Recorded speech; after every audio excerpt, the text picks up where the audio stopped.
这本该是下人做的事情，上官姑娘不必劳烦。阙公子怎么知道是我？每个人的脚步节奏、轻重缓急、气味、呼吸都不相同。你应该也训练过吧？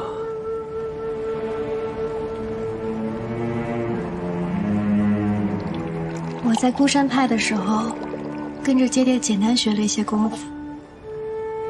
公子说的这种训练，我倒是没经历过。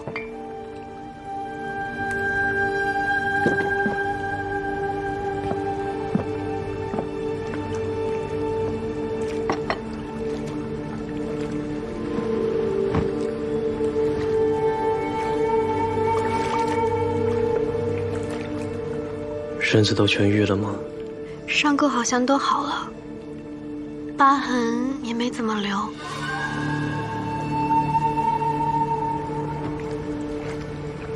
公子，要看看吗？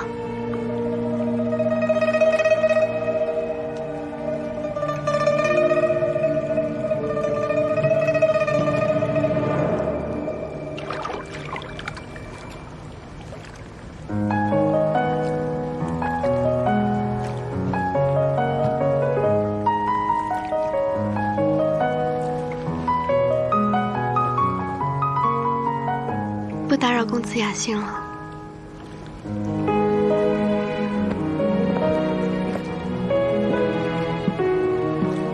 这个温泉有疗伤养肤的功效，你要不要试试？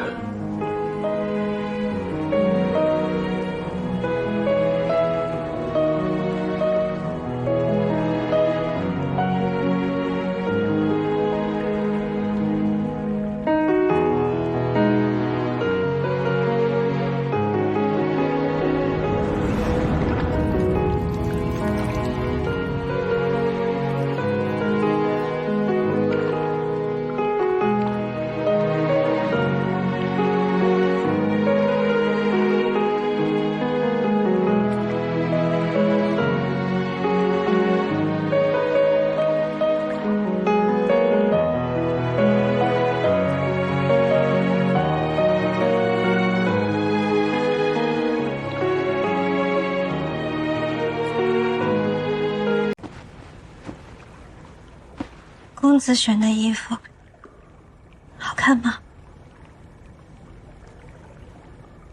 我没在看衣服。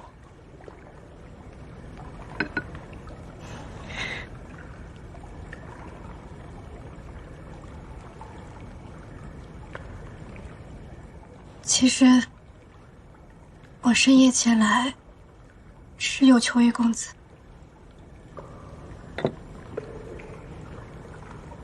所求何物？求公子帮我报仇。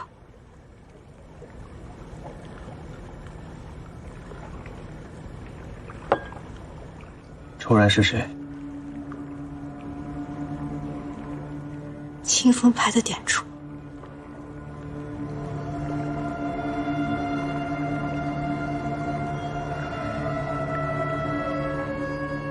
你伪装身份潜入宫门，危机重重，却总能化险为夷。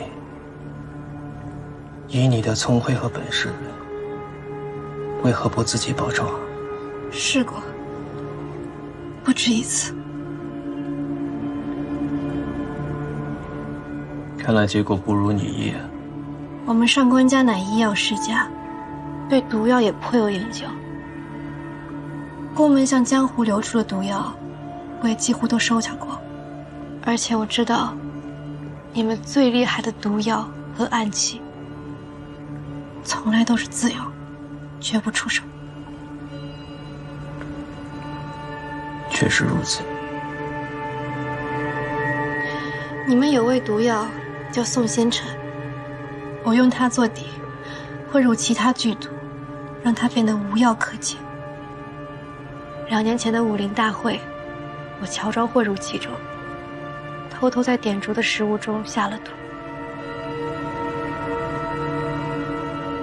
2年前点烛身中奇毒，震惊江湖，竟然是你。是我。随后，我一直在等江湖中传出点烛身亡的消息，而我等了1个多月，点烛竟然完好无损再次出现，我百思不得其解。中了松仙尘的话，除非有宫门的独家解药，否则必死无疑。更别提你还混入这么多其他剧毒，确实神仙也难救。除非点烛中毒之后，立刻服用宫门秘药，可解百毒的百草萃。薛公子原来不记得，这玉佩本就是你的。我自己的玉佩，我当然记得。我问的是，这块玉佩哪儿来的？姑娘，你在这儿不冷吗？不要过来！放开我！放开我！救命啊！谁啊你？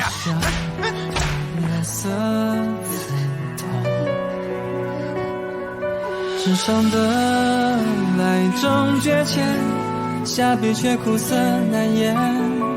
小人爱恨太痴缠，心却留一半。你无心擦肩我太远，留下的4年前上元节，我半路遇到歹徒，恰好勾儿先生为我解救。这玉佩就是当时您掉的。我一直想报答这份救命之恩。不必报答，我只是解决挡路之人，并非专门救你。巧合罢了。上官姑娘无需挂心。就算勾儿先生是无心所救，但是在我看来，却是保全女子最重要的清白。我本心属勾儿先生，以前不堪妄想，觉得云泥之别，没想到现在能和勾儿先生成亲。是定亲。宫门很大，不要乱走，记得待在自己该在的位置，正确的位置，不要选错路了。全听薛公子安排。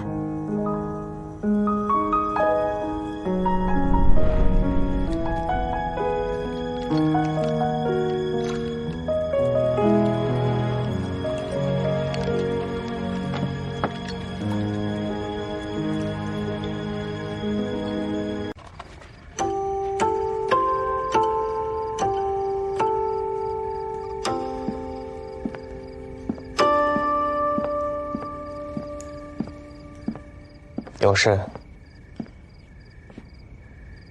没有。但我有。我就想多陪着公子，有什么需要尽管吩咐我去做。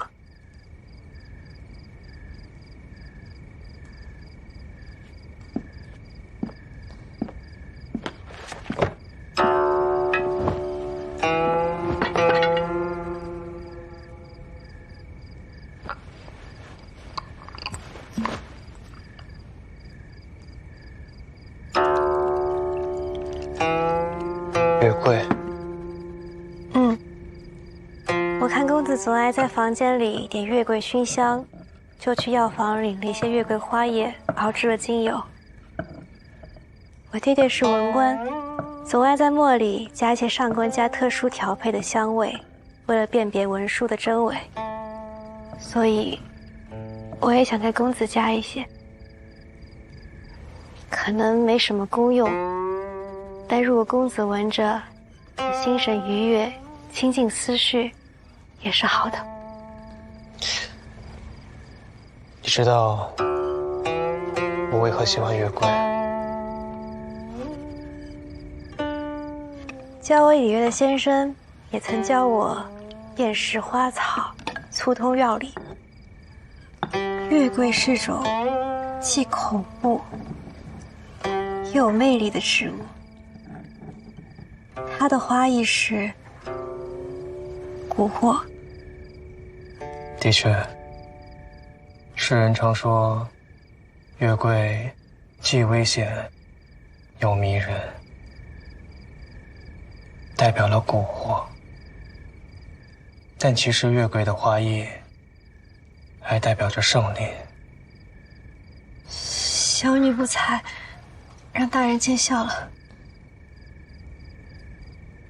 月桂一直是传说中的长生之药，月中至宝，难以摘折。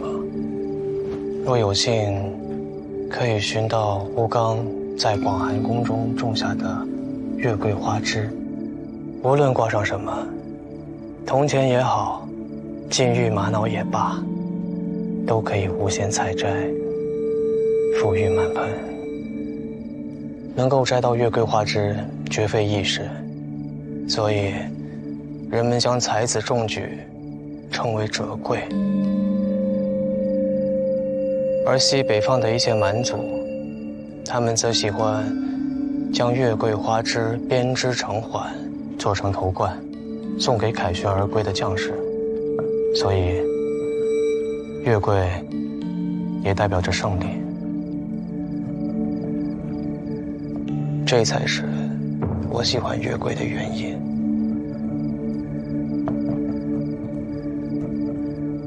那我还真是误打误撞了。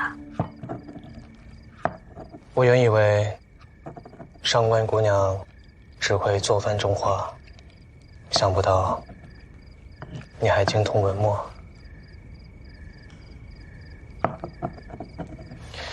以后厨房的事你就不用费心了，按照我以前的习惯来就好。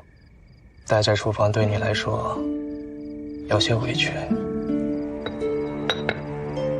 公子若是不喜欢鲫鱼，我可以换其他的。我确实不喜欢。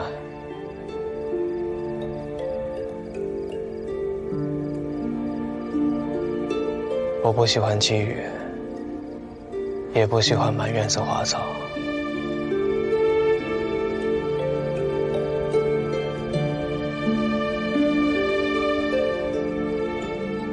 那公子为何还任由你初到绝宫，急于建立威信，我自是不便驳了你面子。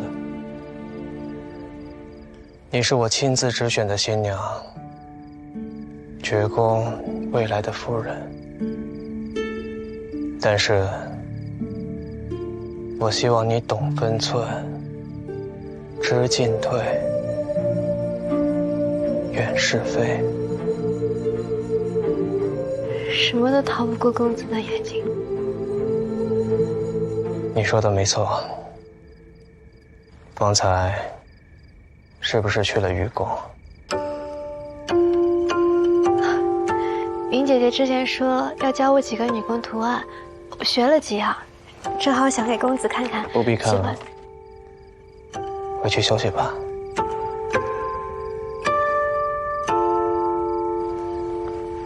是。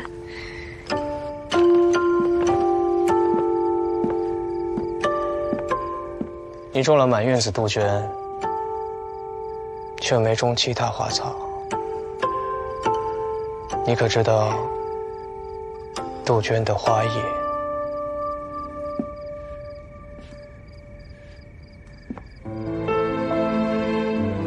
知道。上官姑娘为何只选杜鹃呢？因为杜鹃花的花意是，我永远属于你。哎呀，姑娘心思可真细，好浪漫呀！但愿绝公子能懂姑娘的心意。宫二先生饱读诗书，自然能懂。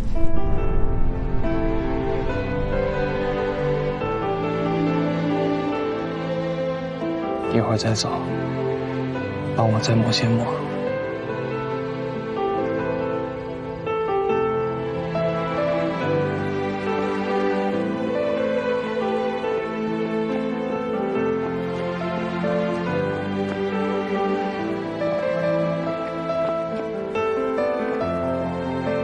将岳长老的灵位放进宫门祠堂。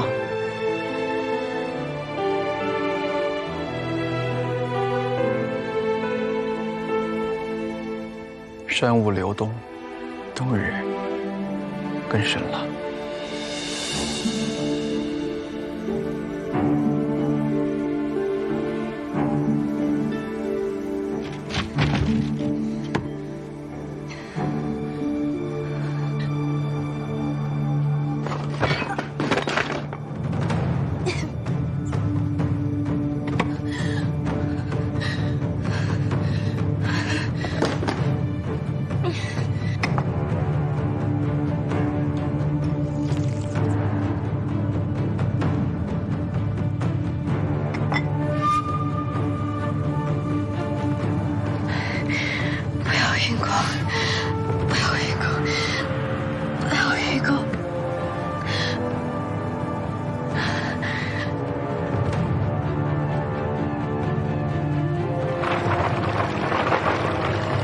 时任大人，您飞牧的兵已经准备好了。知道了，下去。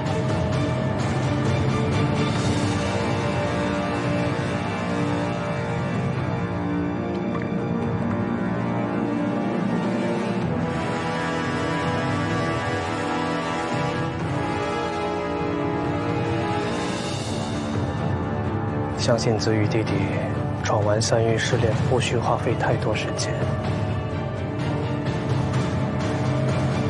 在我和公子羽之间重选之人，执刃之位，能者居之。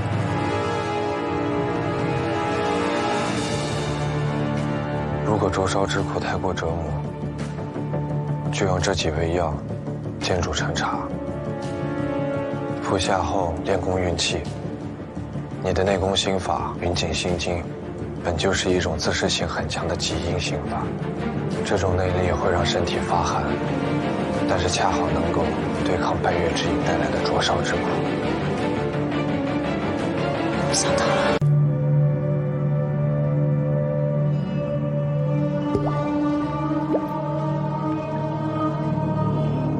你来做什么？下人听到有摔东西的声音，都不敢贸然进来，怕惹怒了绝公子。那你就敢来？我也害怕，但我知道，公子再生气，屋子里也不能没有伺候的人。而且我知道，宫二先生看着下人，其实很温柔的。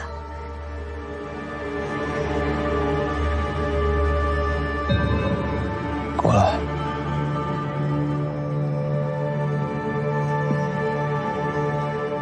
把手伸出来。绝公子怎么知道我划到手了？气味。在江湖走动多年，我对血腥味最为敏感。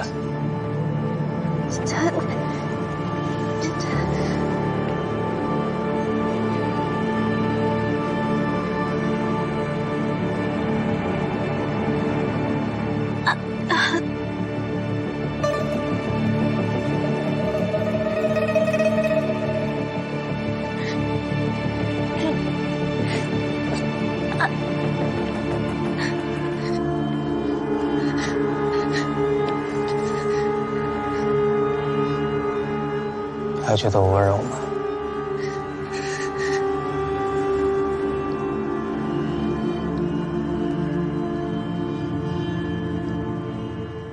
一点小伤而已。十指炼心，还就是他总要说出来的。说出来就能不疼了吗？说出来就能不药而愈了？不能。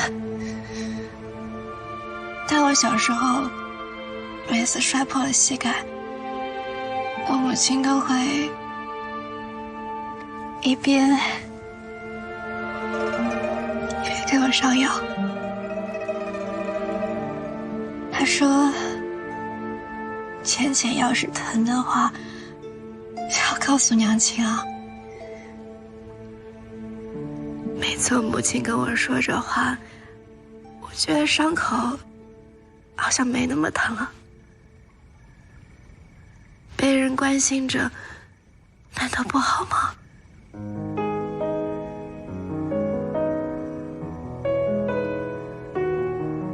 小孩的世界和大人的世界不一样。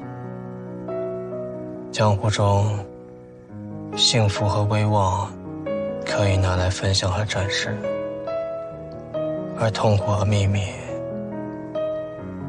则不可告人。所以人们常被它着一起欢笑，却很少有人可以陪着一起痛苦。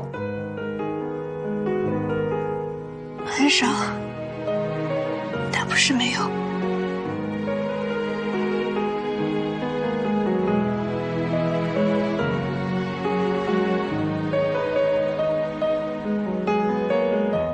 若是伤口掩埋在心底，自己一遍遍描摹，一遍遍触摸，只会变得更加伤痕累累。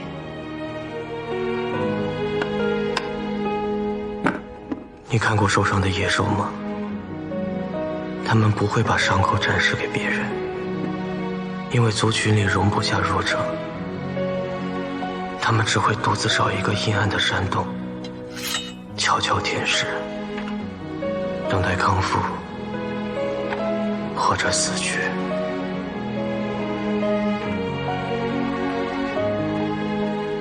可人不是野兽，野兽没有心，但人有。心总归要有一个栖息之地。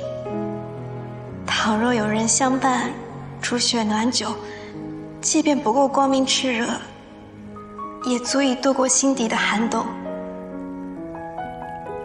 但并不是每一个你心里的人都会帮你温一壶酒，也可能他会在你心上划下一道伤。明日去医馆。这点小伤不要紧。我不是指这个。你这手很烫，不像正常人温度，要么生病，要么中毒。前几日受了风寒，有点发热。吃药了吗？没有。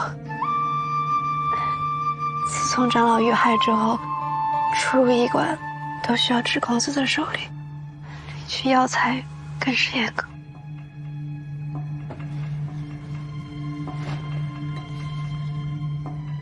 拿着我的令牌，让大夫按你的需求取药。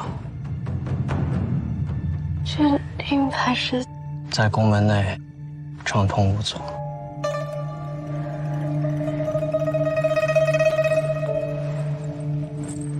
多谢大人。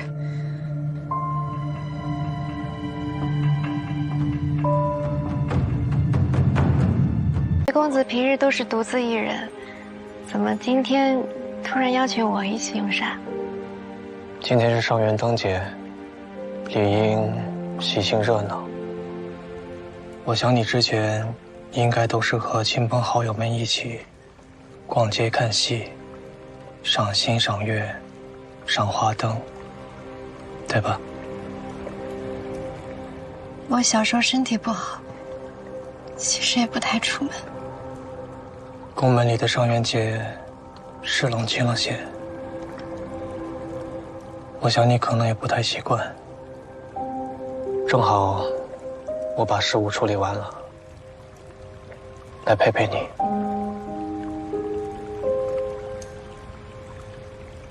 加入宫门受苦了。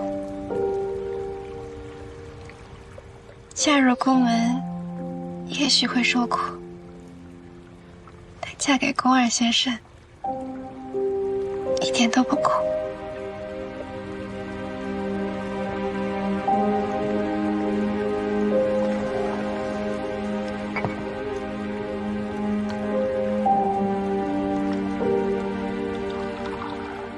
薛公子不喜欢热闹吧？不喜欢。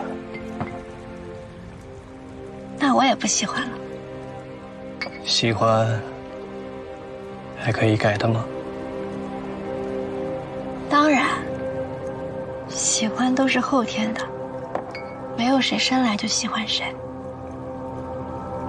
但仇恨可以是先天的，有些人生下来就带着恨。是啊，这世间没有无缘无故的爱，却有无缘无故的恨。两个可能没有见过面的人，却是生死世仇。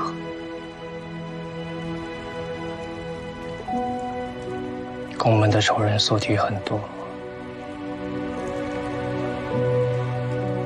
薛公子的仇人就是我的仇人。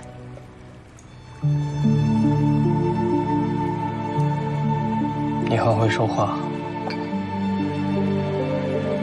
不是吗？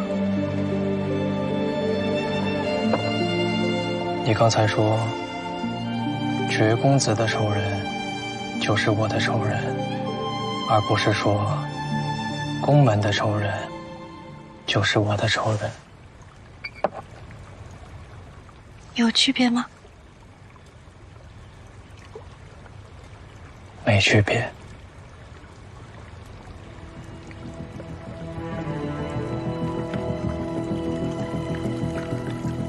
上面一排是云为山的药房，下面这一排是上官浅的药房。不可能只是简单的药膳，这里面一定有问题。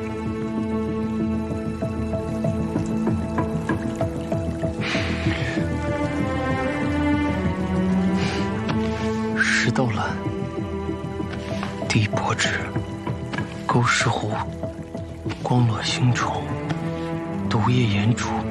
薛公子，要长一点嘛。这药膳我熬了一下午呢。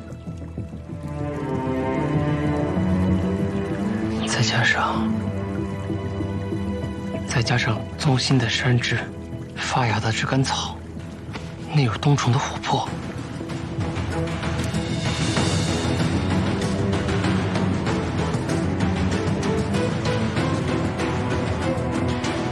只要另外再找到朱砂和硝石，剧毒，这是剧毒。哥，我刚刚在外面听到一些争吵。无妨，找我何事？我听下人说，公子最近劳累，睡眠不好。这几天经常凌晨起夜点灯。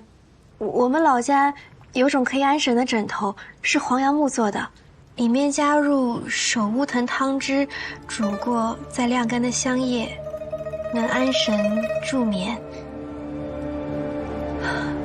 若是能从市集上给公子寻来，公子夜里大抵能好梦些。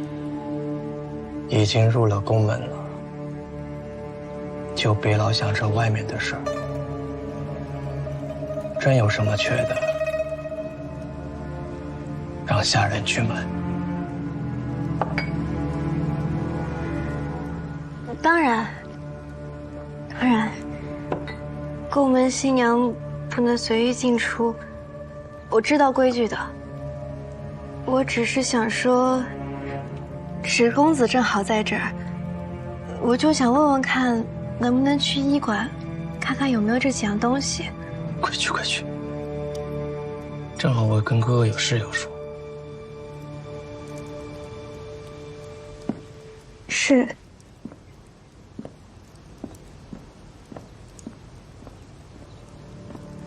哥，武吉夫人这么狡诈，骗取了我们的信任。如果她不再犯案，想要找到证据，她不会停止犯案，因为她的任务还没有完成。哥哥知道他的任务？不知道，但绝对不只是刺杀岳长老这么简单。那就等他再动手。哥哥已经重新调整过宫门的警戒分布，还增加了那么多看不见的隐形暗岗夜哨。他如果再杀人，必然会露出马脚。可我不允许他再杀人了。宫门族人的每一滴血，都不允许外人践踏。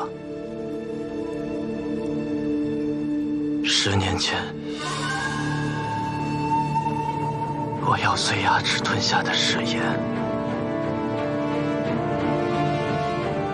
我说到做到。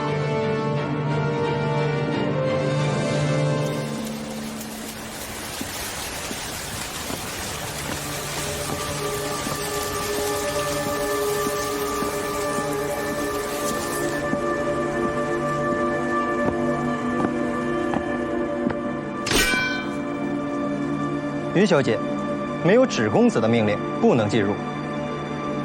生病了，找大夫看病也不行吗？看病可以，云姑娘请先回府，一会儿派大夫前往您的住处为您诊脉开药，稍后将药材送回于宫。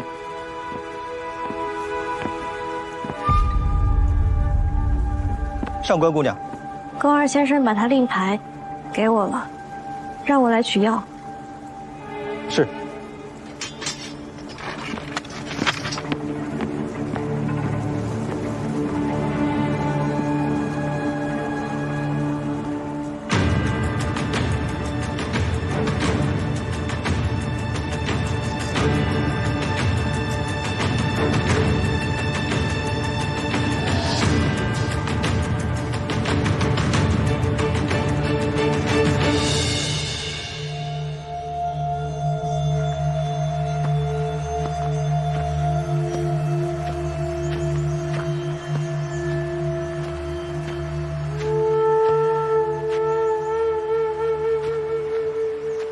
把狮子放在医馆门口，你胆子真大。不放在明显的地方，我怕您不过来。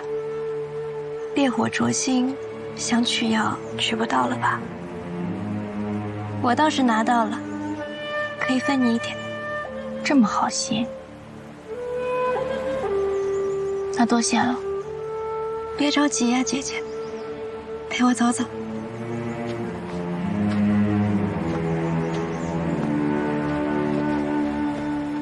果真是亲生的。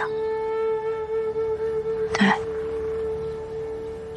看来在血脉这件事上，宫上就很难再有突破口。如果公子羽能够成功通过3关试炼，他的执刃之位也就无可撼动。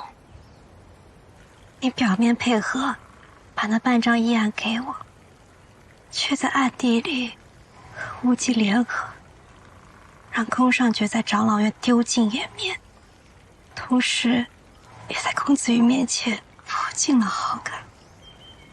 姐姐还是厉害，各凭本事吧。这也叫各凭本事，也不怕牵连我。你逼我讨要医案去拨宫上爵还刑的时候，也没有考虑过我的处境。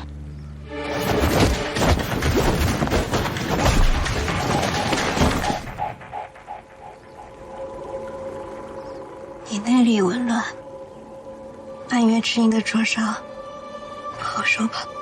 我修炼的是极阴之法，和灼烧之毒彼此对冲，再难受，也不过是内力紊乱而已。而你修炼的是至阳之法，连基本的内功运气都做不到，你应该比我难受得多。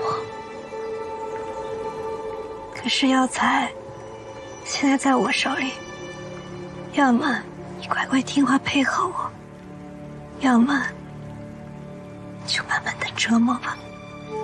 这些药材不过是只能暂时压抑毒性，半月之期一到，还是得离开宫门去找对接人领取解药，否则都是死，早死晚死而已。我一定会想到办法出去的。你说这话自己相信吗？在宫上爵眼皮子底下生活，不好受吧？连尾巴都不敢露一下。不如你把药材给我，我替你去教化。我已经找到出宫门的办法了。你说什么？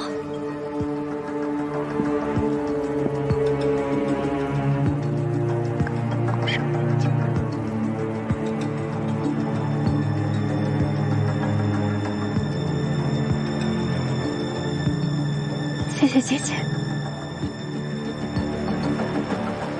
可以把药材给我了吗？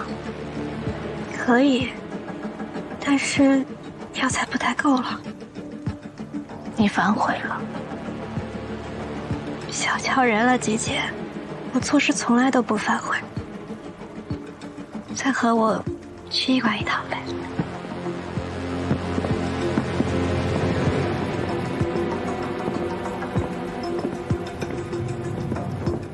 麻烦侍卫了，看我这记性，竟忘了这些药材，还要多谢云姐姐提醒。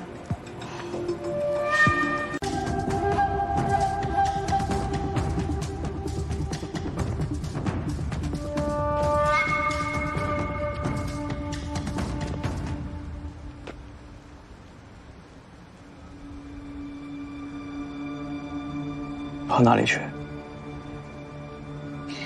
公子都抛弃我了，为何不走？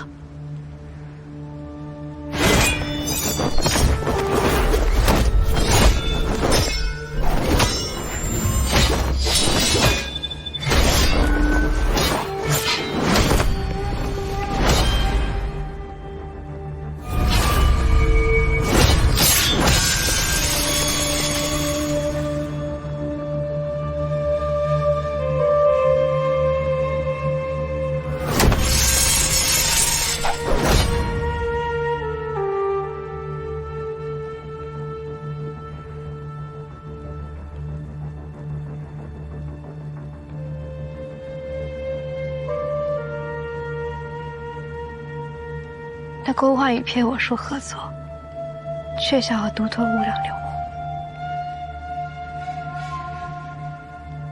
而公子和我夫妻一场，竟也对我毫不留情。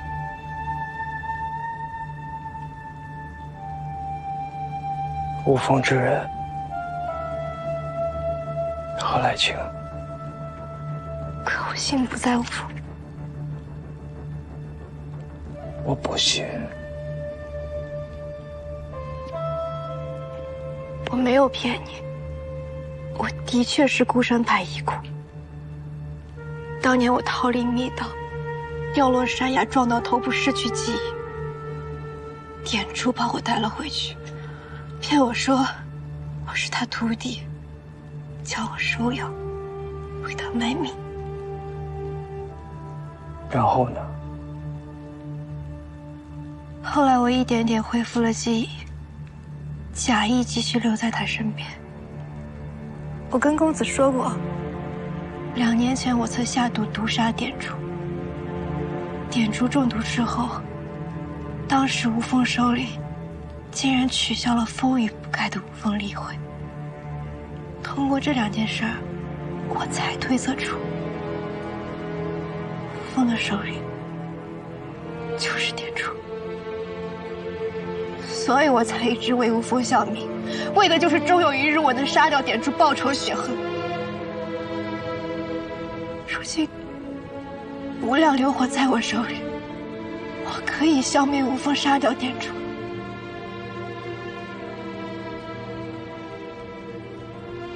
我已经全盘托出了，公子可否放我一马？交出无量流火，我就放了你。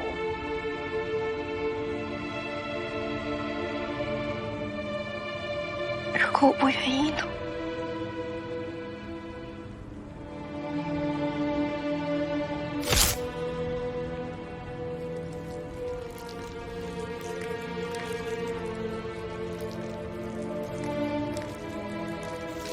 消灭无风，对空门也有好处。公子为何不愿意？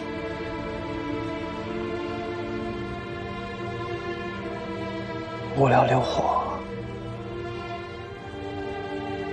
绝不能落入外人之手。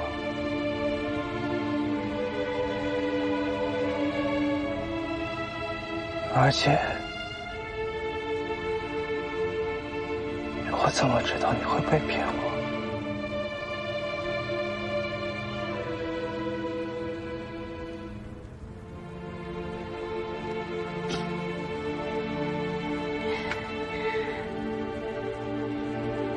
我不会骗你的。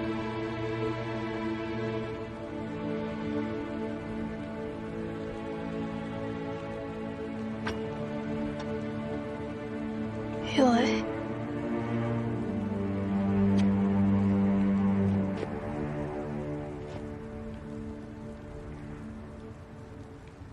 耳边细雨轻浓，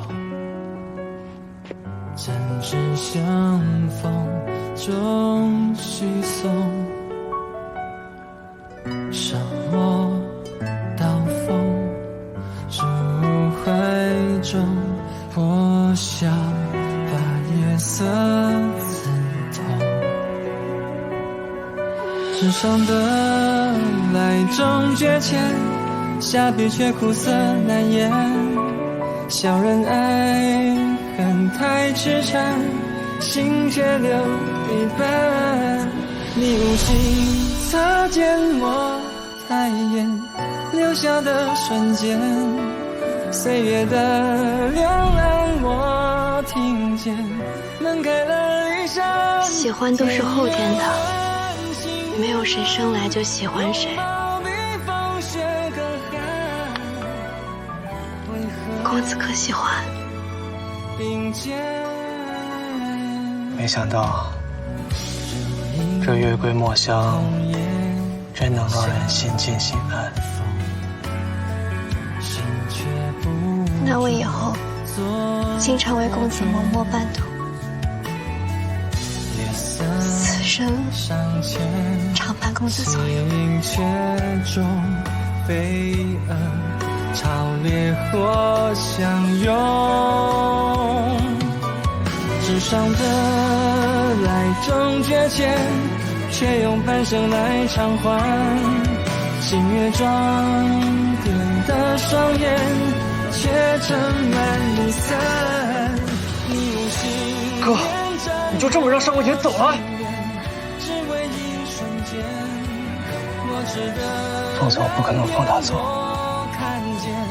花开了一半，你转身我成全，告别彼此手缠绵。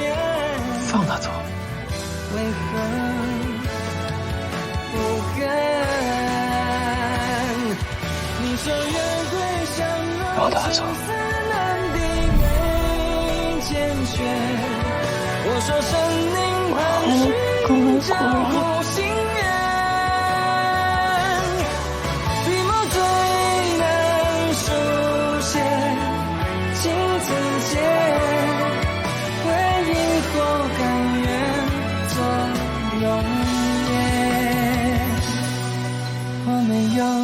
开口却奢求最后的停留，你没有回头，我却还在原地等候。天越弯，心越乱，紧拥抱到风取暖，可悲可叹，只怪夜色尚浅。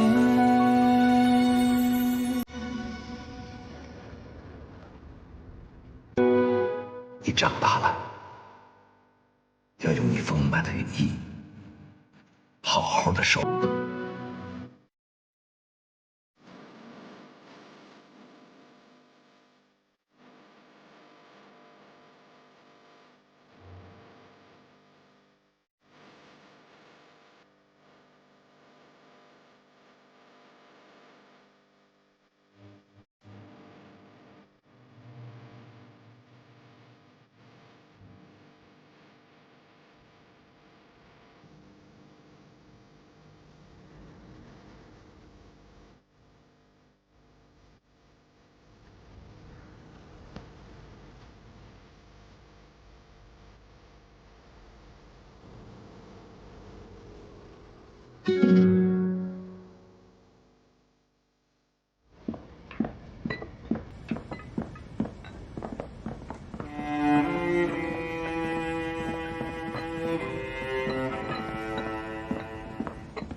金凡的性命保住了。放心。知恩大人，这是花公子说要留给你的。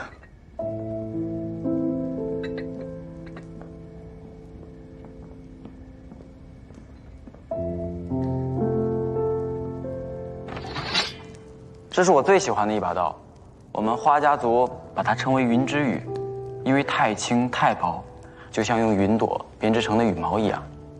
那我当上执刃之后，能拥有这把刀吗？你如果通过3关试炼，这里的每一把刀都是你的。不用，我就要这一把。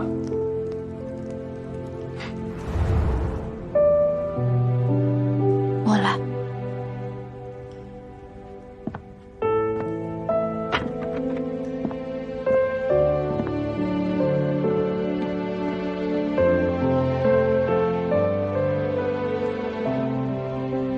你曾跟我说，剑有双刃，伤人也伤己。这把刀送给你。从今往后，我不再允许有任何人伤害你，包括你自己。这把刀叫什么名字？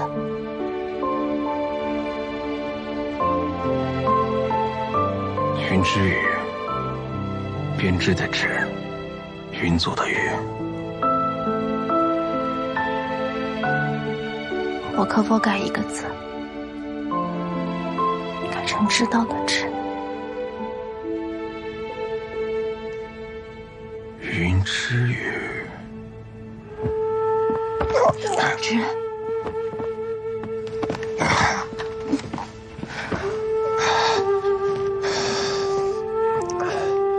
毒还没有排出，只是暂时压制住了而已。公子羽，你为什么要骗我们？我若不这么说，你怎么会答应我把出云重演给金凡呢？你再爱他，也会挣扎纠结吧？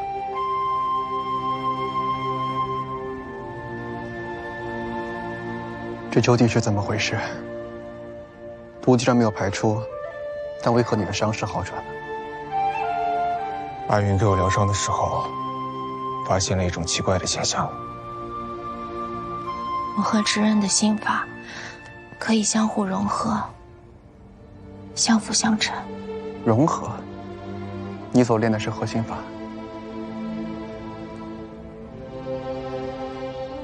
清风派云锦心经。你使给我看看。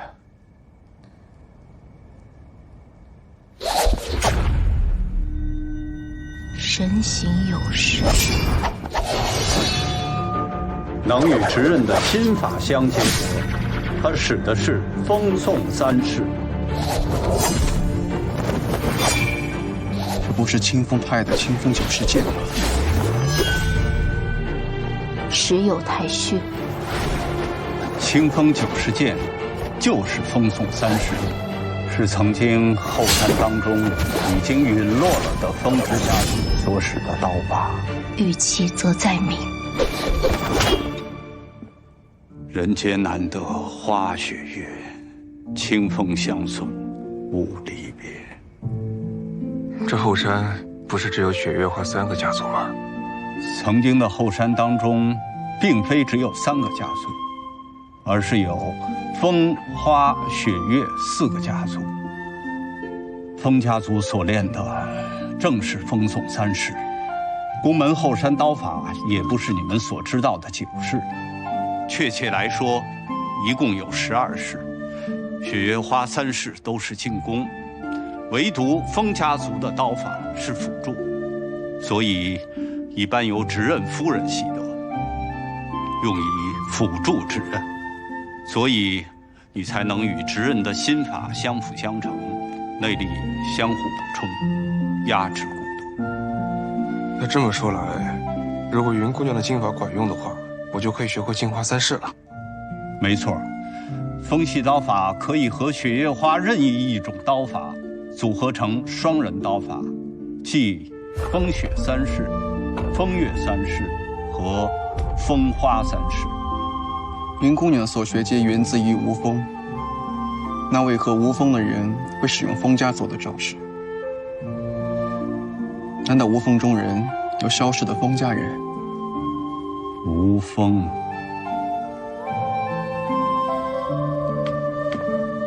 吴风。公子，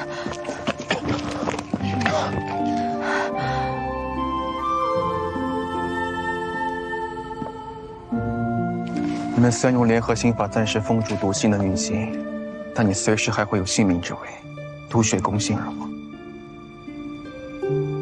能得一时是一时，金凡危在旦夕，我还有时间。再说了，我若非这么做，你们怎么可能答应把出云重莲给金凡呢？哦，对了，刘太后醒了，你可别告诉她真相，不然她得把我这御风拆了不成。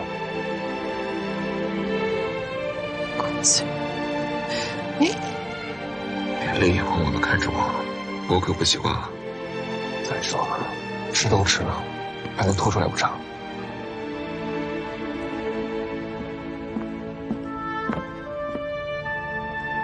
那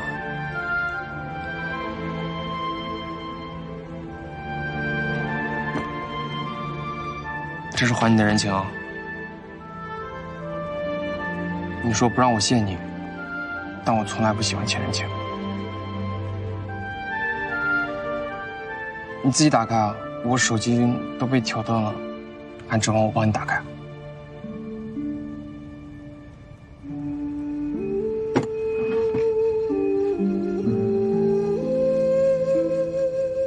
出云重莲，我看看，怎么还会有一朵？你没吃吗？我身强体壮的，这朵是留给我哥的。万一哪天我哥哥有性命之危，我……谢谢啊。不要谢我，要谢就谢我哥。这朵莲花是他的，我只是送了个盒子。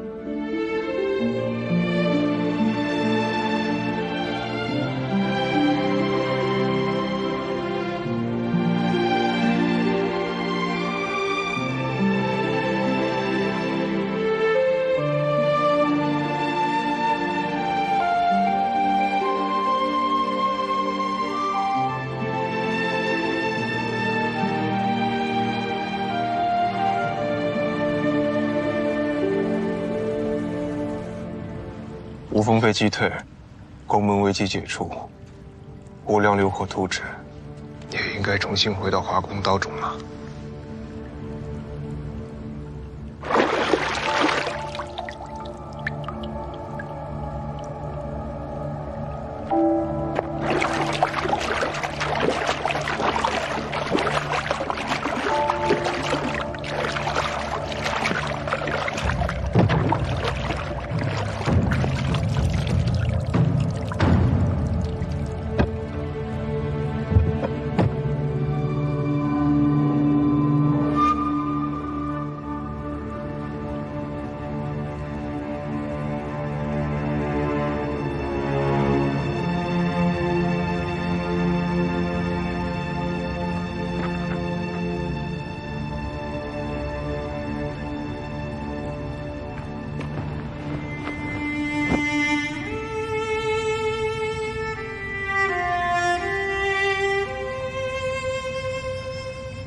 快去把衣服换上。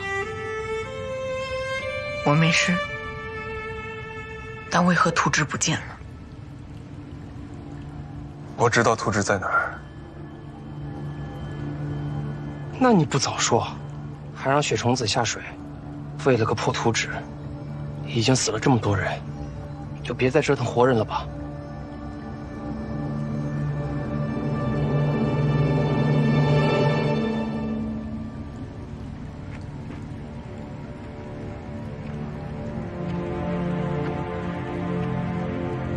和我们预想的一样吗？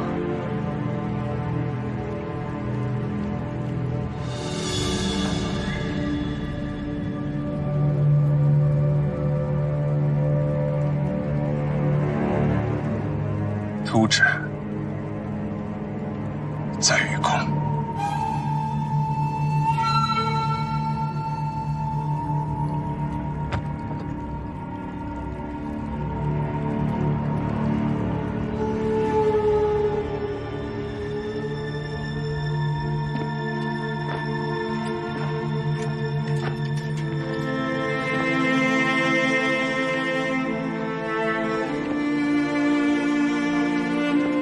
子羽啊，在你今后的生活里，在黑暗中摸索前行的经历还有很多，可能那时没有了领路人，孤身于黑暗中，无论再艰难，也必须做出正确的抉择，因为你肩负的不是个人的命运，而是整个宫门的未来。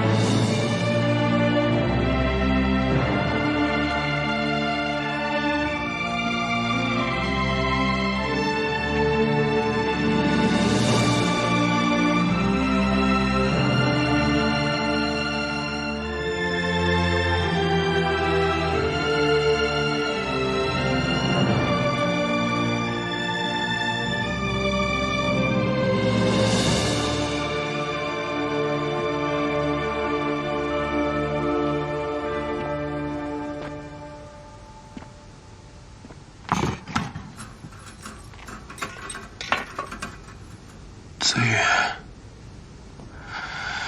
你怎么来了？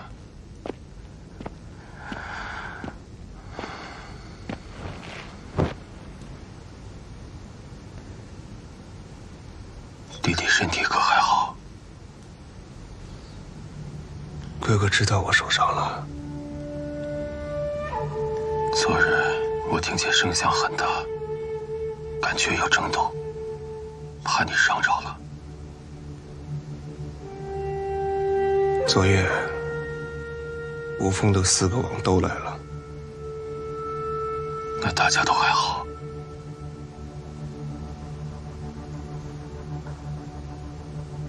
雪公子、花公子，还有华长老，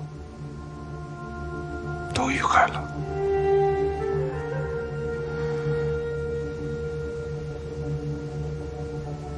宫门发生如此大战，我却什么忙都帮不上，实在是太无用了。哥哥不用苛责自己，宫门已经顶过来了。吴峰数10年来潜心蛰伏，一直在寻找最有把握的时机，怎么就会突然大举进攻？而且几乎调用了全部力量，4个王同时出动。10年前的大战也不过如此。因为他们想要无量流火。那他们取得了吗？没有。开战之前，我已经让雪冲子将图纸转移。那就好，但是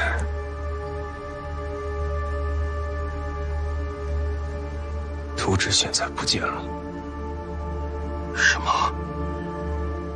这可是大事，弟弟应该派出宫门所有人马，全山搜索。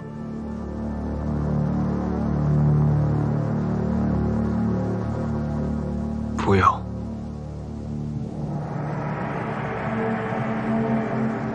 我已经知道图纸在哪儿了。心怀秘密之人，总是钟情于黑暗，因为黑暗可以掩盖他们的秘密。但有时候，至暗之时，秘密会自己浮现。弟弟为何突然灭灯啊？方听吴越天地黑，仰视别有心离离。父亲曾经说过，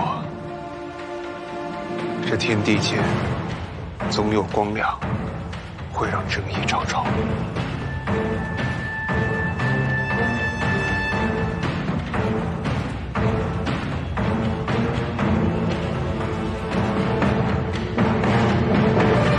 哥哥，你还记得吗？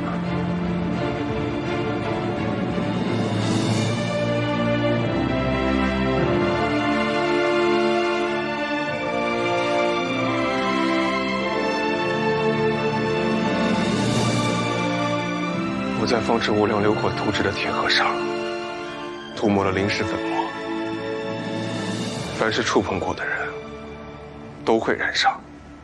在全黑的环境中，会发出荧光。我和雪虫子都触摸过铁盒，但是哥哥，你呢？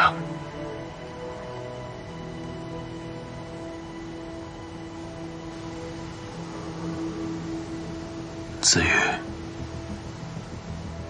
我不知道我的双手为何会发凉。一定是有人恶意陷害。我武功尽废，内力尽失，寒冰之水冰冷刺骨，我怎么可能潜入其中取得铁盒？岳长老可以亲自诊脉查。我从未给你说过，盒子藏在寒冰池底。可是四方之王每个都内力深厚，就算被寒冰池消耗，片刻之后也能恢复。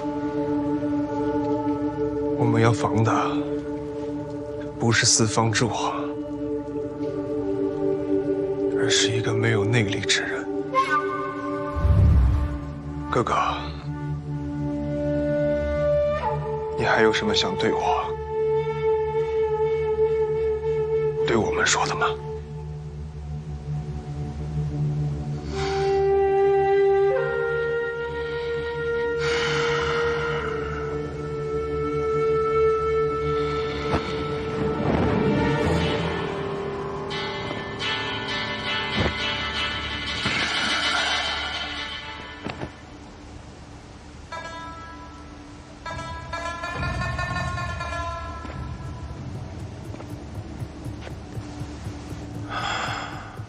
你什么时候知道的？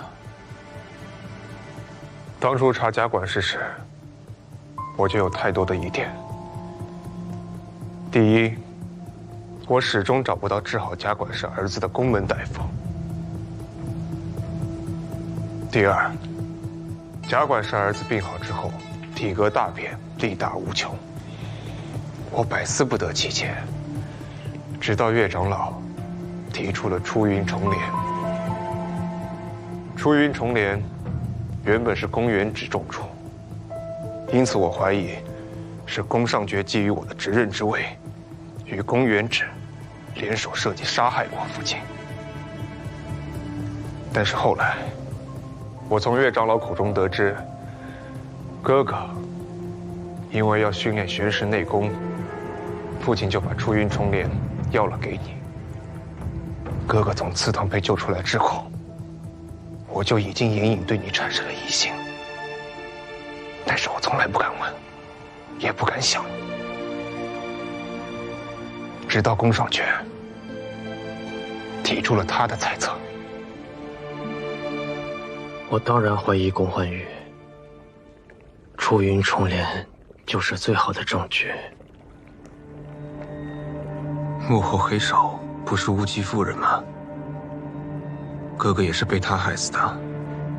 那你认为，乌姬夫人临死前留下的刃子是何意？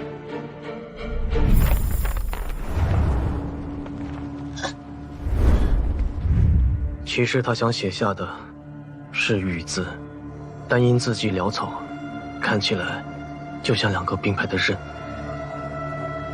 宫焕宇当时故意认错，说是刃字，这么多刃字，就是怕我们对他生疑。而且，顾姬夫人临死前说的，不是云，而是雨。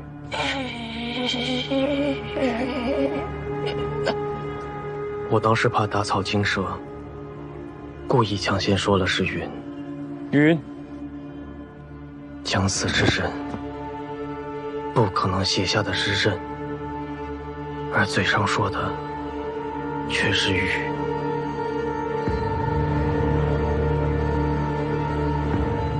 顾姬的所写所说都是雨字，那你自己想想，如果是雨字，除了你，还有谁？如果只是一个雨字，我还可以为你辩解。但是子尚姐姐醒来之后，直接指认了你，就是杀害姨娘，想要炸死她的真凶。知人大人，大小姐醒了。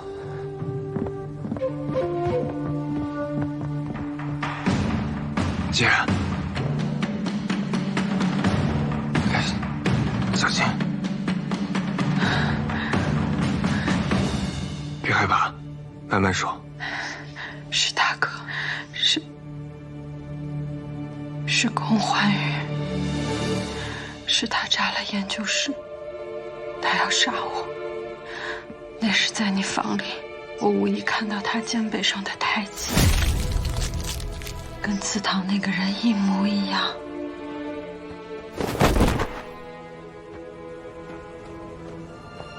他撞破了我，所以他要赶尽杀绝。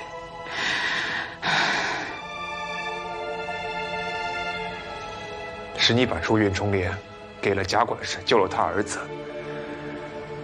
以此收买了他，换掉了父亲的百草翠。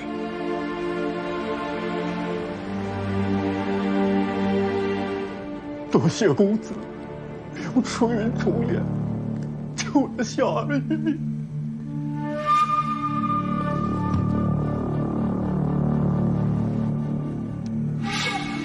这个毒囊藏于指尖，咬破即可让人毙命，没有痛苦。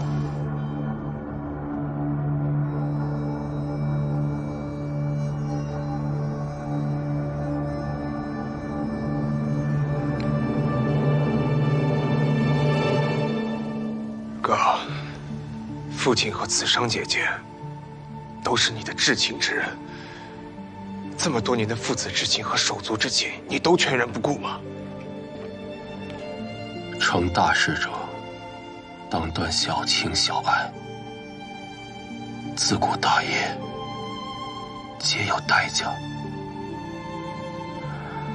历代之人泉下有知，也会理解我的苦心。你的大业，就只是获取无量流火图，称霸天下吗？是，也不是。这么多年了，我苦心谋事，是为了无量流火，但我并不想称霸天下。爹娘因守护宫家族人而死，血海深仇，不可不报。但我们明明手握绝对力量，却不作为，只求自保。老之人因循守旧，我只能当一个好儿子、好哥哥。我努力修炼武功，为的就是当上宫门的少主，有朝一日能够成为执人，带领宫门走向正确的路，启动无量流火，彻底剿灭无风。只有如此，才能换来宫门永世的安宁，平息天下纷争。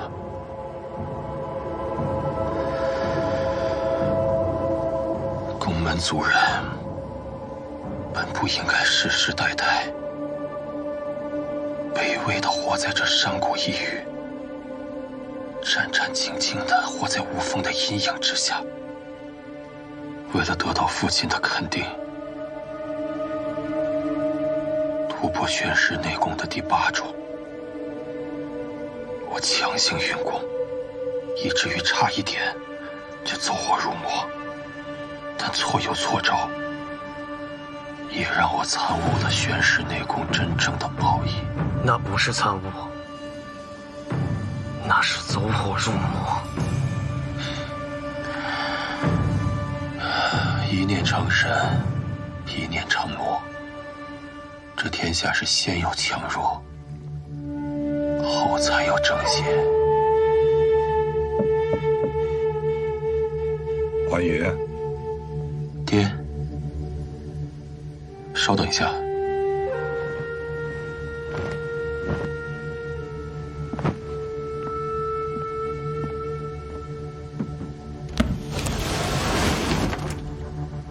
给你。这是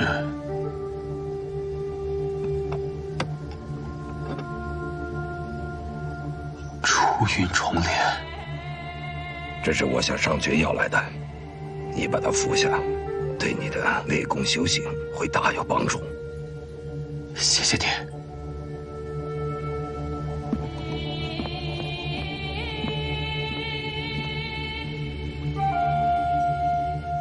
可那时我内功已成，不再需要出云重莲。在我成为少主之后，我曾无数次地向父亲提出启动无量流火，可惜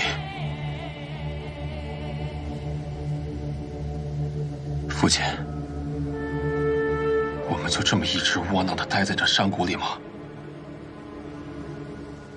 吴风制造了那么多血海深仇，我们为什么不启动无量流火除掉吴风？父母之仇难道不报吗？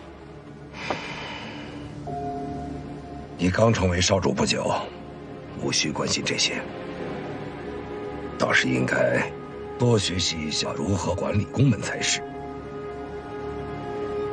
父亲，长老们顽固不化，你也如此吗？放肆！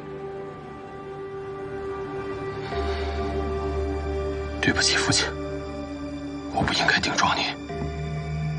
我看你最近神之有意，气躁心浮。如果玄师内功无法让你的心里冷静下来，还是暂时不要练了。是。去吧。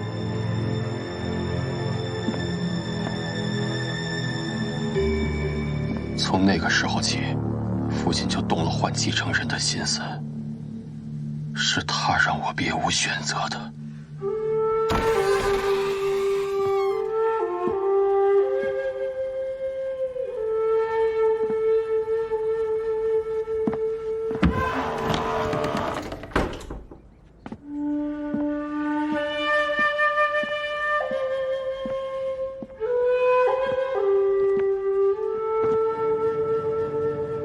宫门少主宫焕宇本为宫门大人所忌，乃其品行不端，无从管教，为宫上爵继承大任。父亲私底下早就写好了更换少主的文书，一旦交到长老院，那一切将成为定局，所以我不能再等了。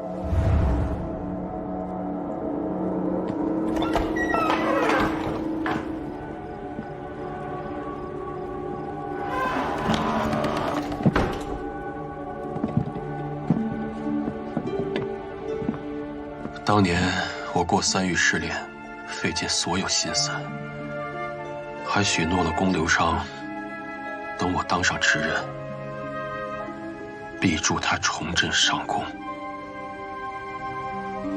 才换得他将3域试炼的通关诀窍泄露给我。若此时宫红玉将执任之位传给宫上爵，那我所有的努力都将功亏一篑。所以，我只能挑选一个最没有威胁的人，暂时顶替智人的位置。是我，在哥哥眼中最没有威胁的人，就是我。我在正二身上放下关于无量流火的信息，虽然只是只言片语，但事关无量流火，就一定可以逼迫宫上爵离开山谷，确保后续的缺席机制能够顺利启动，让宫子羽当上新任之人。父亲，从郑家二小姐身上搜到了一封密信，密信上有提到无量流火。王爷，你现在把那个女刺客带过来，我要亲自审一审她。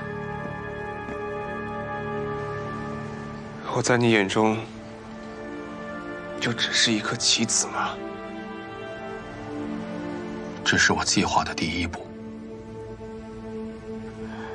要想逼迫宫门长老们同意启动无量流火，就必须让宫门感受到无风深切的威胁。只有宫门被无风搅得分崩离析，无量流火才可能出世。而我恰好知道宫门内有适合的第二枚棋子。姨娘是无极夫人。是。她虽然已经判出了无风，但只要是人，就有软肋。找到软肋就可以操控。贾管事的软肋是他病重的儿子，而雾姬的软肋就是他的弟弟。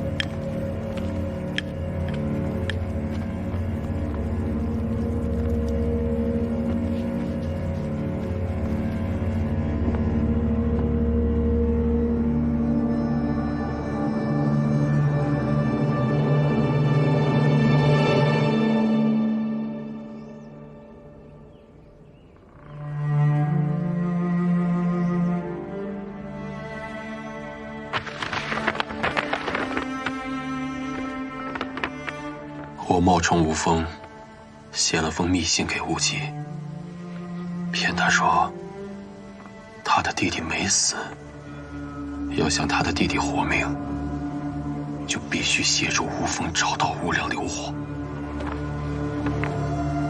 百草翠一环，无风刺客被抓，无机可控。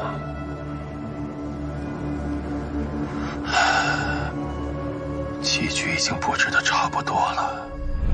你刚入宫门，怎么会知道无量流火？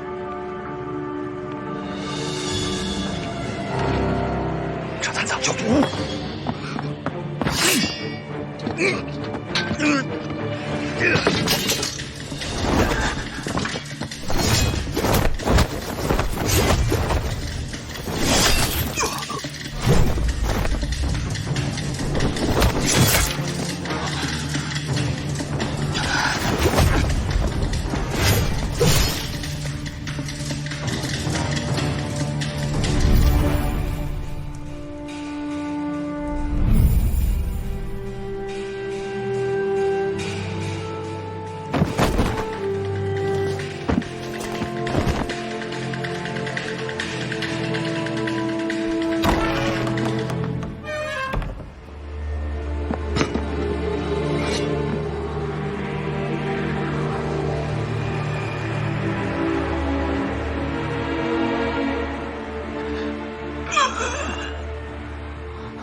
事实。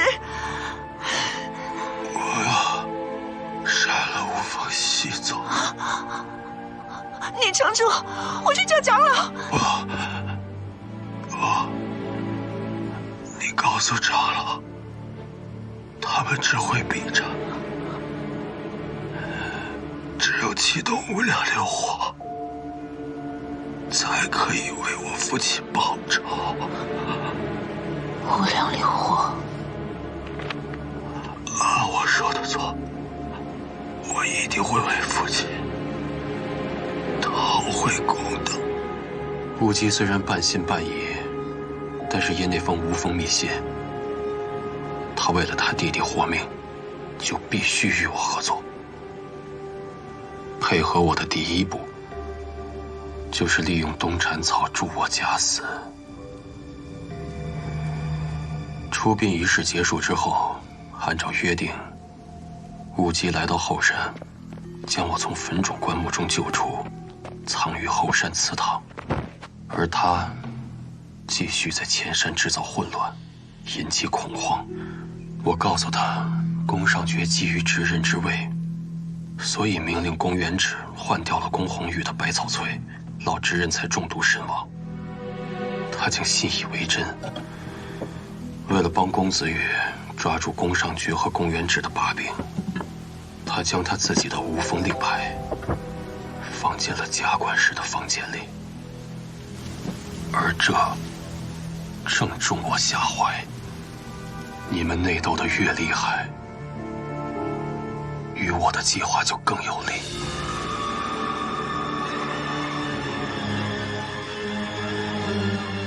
为了继续制造刺客入侵的假象，我让无极深夜约见岳长老，说有重要秘密相告，需要遣散黄玉侍卫，单独相见。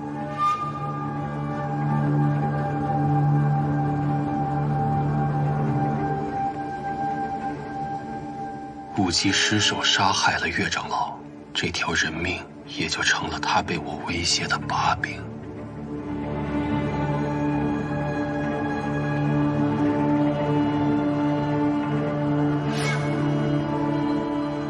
无极被人怀疑是无名之后，我告诉他，要想洗清嫌疑，就必须在墙上写下血字。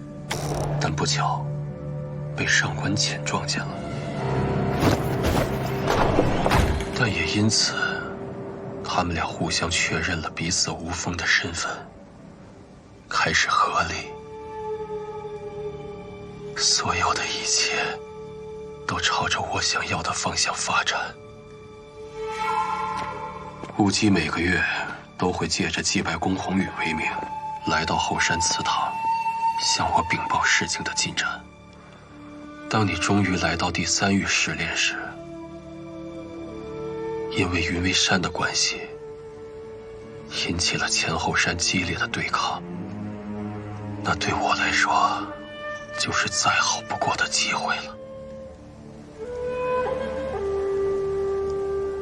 听说子羽都有新上任了，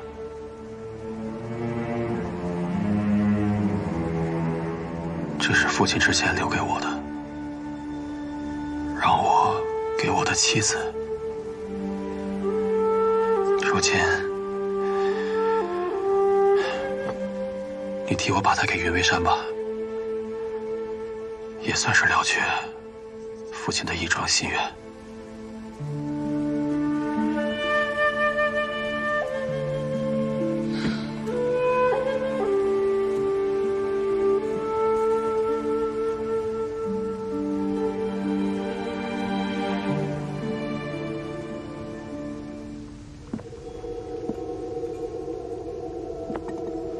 云为山既是你最真实之人，若是他遇害，谁伤了你？无极夫人，还是死在了无风无名的手里，你定会拼尽全力为他复仇。崩溃的你，应该就会启动无量流火了吧？只可惜，竟然还是被他躲过了。其实，阿云也中了你的暗器。哦，那他竟然还没死。你竟然忘了，这里是宫门，自有天才能解百毒。哦，你说岳公子，这毒他解不了，是另一个天才。我已服下百草醉，可是毒还没有完全解除。如果我解不了，那就只能去求另外一个人了。我可真不想救你，但我哥把你们的计划告诉我了。你如果死了，我哥的计划也实现不了。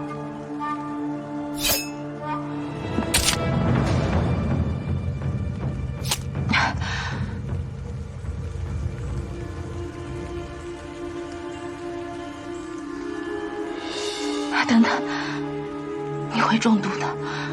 我就是为了中毒啊！我得知道身体是什么反应，才能对症下药。你以为毒药天才都这么好当？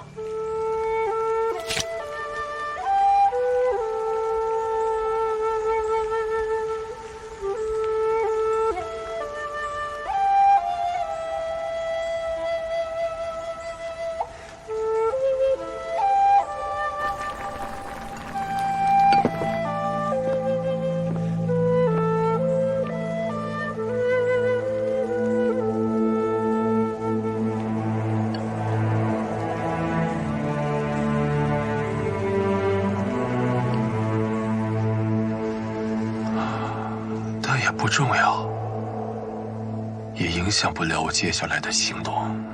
一直以来，多谢夫人的相助。如今还有最后一件事情相求。什么？求你一死。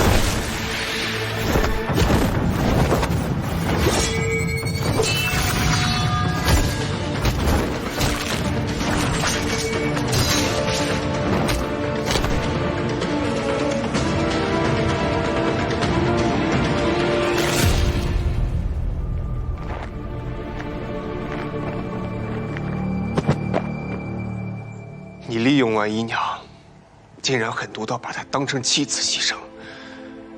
她就算是无名，却也没有真正伤害过我们，而且她也是你的义母。妇人之仁，每一个无方手上都沾过宫门之血。但把你救出之后，我替你诊脉，你确实全无内力，经脉尽短，这又是为何？玄石内功想要修炼到第10重，就必须自废武功，才可功德圆满。我一直找不到合适的时机，直到我杀了雾姬，我才意识到时机来了。所以我自废武功之后，故意在暗房中呼喊，让侍卫听见，将我救出。我让你替我诊断，是为了让你们在座的相信我武功尽失，所言必真。随后我跟你说，我怕光，怕风，想搬到这个地下室，是因为这里隔绝耳目，是我修炼第10重心法的绝佳之所。本来一切都是按照计划进行，直到公子生误打误撞，识破了我就是祠堂里的那个黑衣人。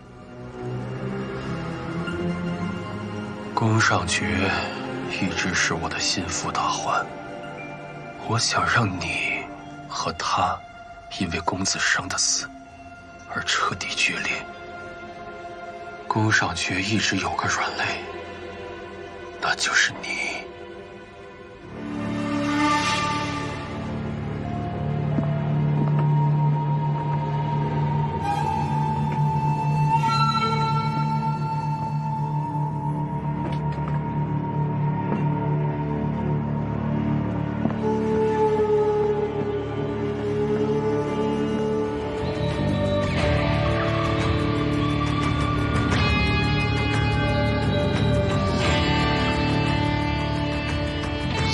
手套是你偷走的。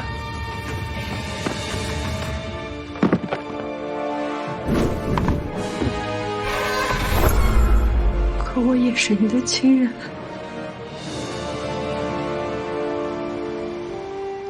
手握金刚刃，方显菩萨心。你们不懂，如果你们不逼我，你为了获得无量流火，把刀种的位置透露给上官桀，引得无风闯入，死伤无数，难道也是我们逼你和无风狼狈为奸吗？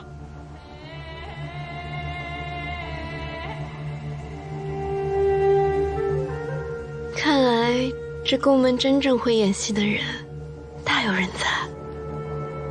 雾姬已经告诉了我你的身份。我要是不认呢？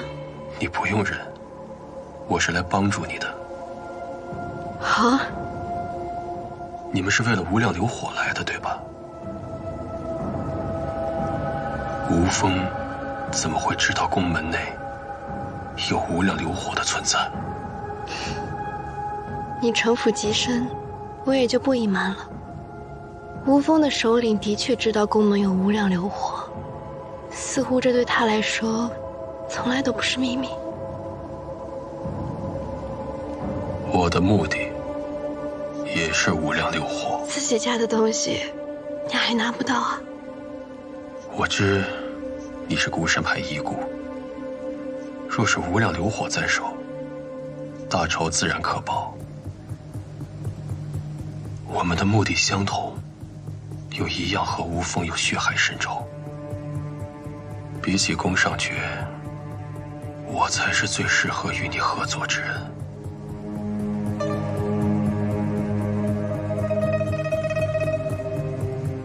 我本来的目标就是嫁给你。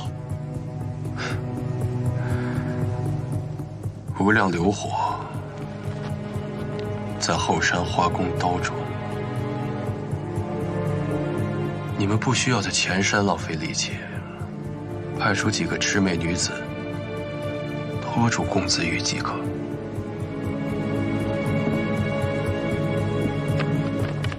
但后山年轻族人的实力远超我的预料，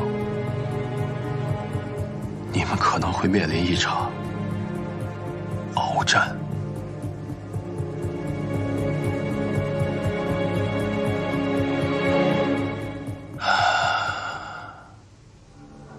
再大的风暴都会过去。我已经获得无量流火，我定会铲除无风。你们不知道吧？无量流火的使用者自身也难逃无量流火的伤害范围，必定一同陨落。所以，这一切就由我给一个完美的落幕，不好吗？我本来就是已死之人，让我死得其所吧。爹爹，你的罪行太多，手上都是亲族的血，由不得你。